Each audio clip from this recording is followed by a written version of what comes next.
1번 이재명 후보 공보물부터 볼까요? 표지에 이제부터 진짜 대한민국. 어떤 의미로 봐야 할까요?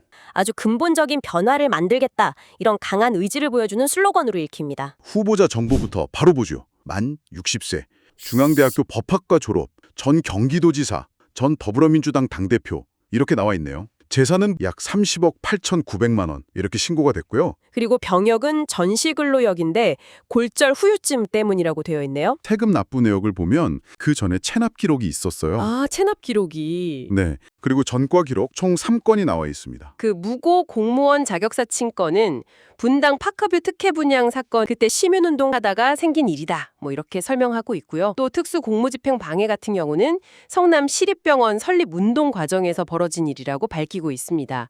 음주운전 건에 대해서는 별도로 소명 내용은 기재되어 있지 않네요. 12월 3일에 있었던 일을 내란, 그리고 이걸 국민이 막아냈지만 위기는 계속되고 있다. 현재 상황을 이제 경제, 민주주의, 평화 등등 여러 측면에서 위기라고 진단하고요. 그 해결사로서 바로 이재명을 내세우는 그런 전략이죠.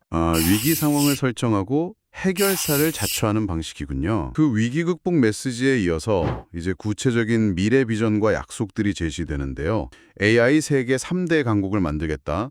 이걸 위해서 100조 원을 투자하겠다. 주가지수 5천 시대를 열겠다. 또 에너지 고속도로를 건설하겠다. 그리고 노동 분야에서는 주 4.5일제 도입. 이것도 상당히 파격적인데요. 그렇습니다. 기본사회나 주 4.5일제 같은 키워드로는 단순한 경제 성장을 넘어서 좀 삶의 질 자체를 바꾸겠다는 그런 기대를 담고 있는 거죠. 외교 안보 분야가 나옵니다.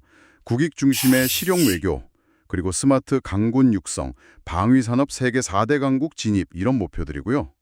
문화 분야, K컬처 시장 규모를 300조 원 시대로 만들겠다. 네, K컬처의 성장세가 워낙 가파르니까요. 그걸 더 키우겠다는 거죠. 그리고 정치개혁과 균형 발전, 정치보복 타파, 세종시를 행정수도로 완성하겠다. 그리고 5극 3특 중심의 국토 균형 발전. 여기서 5극 3특은 뭘까요? 그건 아마 5개의 광역 메가시티와 3개의 특별자치구역? 뭐 이런 식으로 주요 거점 도시를 중심으로 국토를 균형 있게 발전시키겠다는 일종의 캐치프레이즈로 보입니다. 국민에 대한 신뢰와 희망을 이야기하면서 투표를 독려하는 메시지로 마무리가 됩니다. 기호 2번 국민의힘 김문수 후보입니다. 73세시고요. 서울대 경영학과 졸업하시고 경기도지사 2번, 장관까지. 재산은 10억 6천만 원 정도 되네요. 네, 그렇게 나와 있고요. 그리고 병역은 중이염 수술 후유증으로 전시 근로역. 이게 1971년에 수배 중에 강제 징집되었다가 면제된 케이스라고 하네요. 체납액은 없다고 나와 있고요. 그 전과 3건에 대한 소명이 눈에 띄는데 87년 시위 관련 기록은 직선제 교원투쟁 때 일이다. 그리고 21년 퇴거 불응은 공수처법 반대 지표 관련이다. 감염병 예방법 위반은 교회 예배 참석 관련이다. 이렇게 설명을 하고 있더라고요.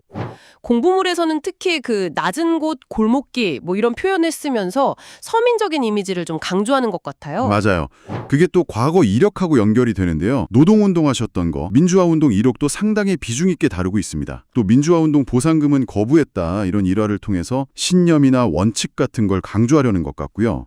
청년 명생, 부패 즉사, 측근 비리 없음 같은 구호로 딱 요약이 되죠. 현금을 주는 게 아니라 벌게 해주겠다 이 슬로건이 좀 눈에 띄는데요. 직접 돈을 나눠주기보다는 기업이 성장하고 일자리가 만들어지는 그런 환경을 만드는 데 집중하겠다. 이런 뜻으로 보입니다. AI 세계 3대 강국으로 도약하겠다 이런 목표를 내걸었네요. 맞습니다.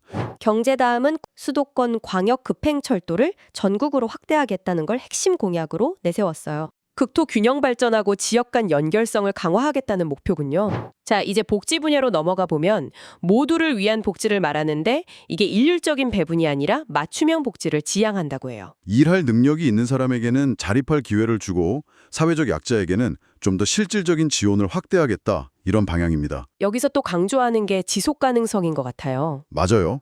미래 세대한테 부담을 주지 않는 합리적인 시스템을 만들어야 한다. 이런 비전을 제시합니다. 안보와 외교 분야입니다. 자유를 지키는 길에는 타협이 없다는 입장을 분명히 하고 있습니다. 한미 동맹을 최우선 축으로 삼겠다고 명시했군요. 북핵 위협에 대해서는 실질적인 억제력을 강화해야 한다. 핵 추진 잠수함을 공동 건조한다거나 미국의 전략 자산을 순환 배치하는 방안 등을 제시하고요. 주변국들 일본이나 중국과는 어떤 관계를 설정하나요? 국익을 최우선으로 하는 실용적이고 균형 잡힌 외교를 추구하겠다. 그러면서 미래지향적인 협력을 강조하는 스탠스입니다. 공보물 마지막에는 10대 핵심 공약을 요약해놨는데 국회의원 특권 폐지라든가 공수처 폐지 같은 내용들이 추가된 형태입니다. 과거 이력부터 미래 정책까지 연결하려는 시도가 상당히 뚜렷해 보입니다. 기호 4번 개혁신당 이준석 후보의 공보물로 넘어가 볼까요? 슬로건부터 뭔가 젊고 확 바꿀 것 같은 그런 느낌인데요. 40세, 하버드에서 컴퓨터과학이랑 경제학 전공하셨고 재산은 14억 7천만 원 정도 신고했고요. 병역은 육군 이병 만기제되고 최근 5년 세금은 48만 원 정도 체납 기록이 있긴 한데 3월 12일에 다 냈다고 나오네요. 전과 기록은 없고요. 만 40세라는 나이, 이게 좀 눈에 띄는데요. 다음 페이지로 넘어가 보죠. 정치 시대, 세대 교체, 압도적으로 새로운 대한민국. 이 구어들이 공보물 정체를 딱 관통하는 느낌이에요. 확실히 새로움과 변화 이걸 전면에 내세우고 있습니다. 그리고 QR코드로 더 자세한 정보 보라는 것도 좀 특이하고요. 크게 보면 한 두 부분으로 나눌 수 있을 것 같아요. 하나는 그 정치 입문하고 나서 겪었던 어려움들.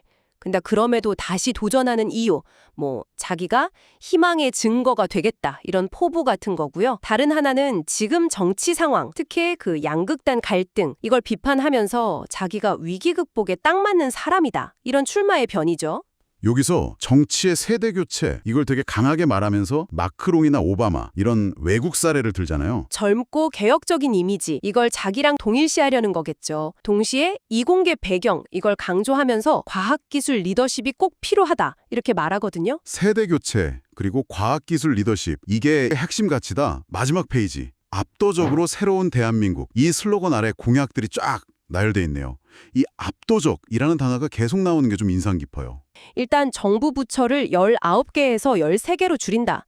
그리고 법인 세율이나 최저임금 결정권 같은 걸 지방으로 넘기겠다. 그러니까 중앙정부는 좀 슬림하게 하고 지방 분권을 강화하겠다. 이런 방향인 거죠. 교육 쪽에서는 교사 소송 국가 책임제랑 디텐션 제도 도입, 이걸 약속했는데 이게 구체적으로 뭐죠?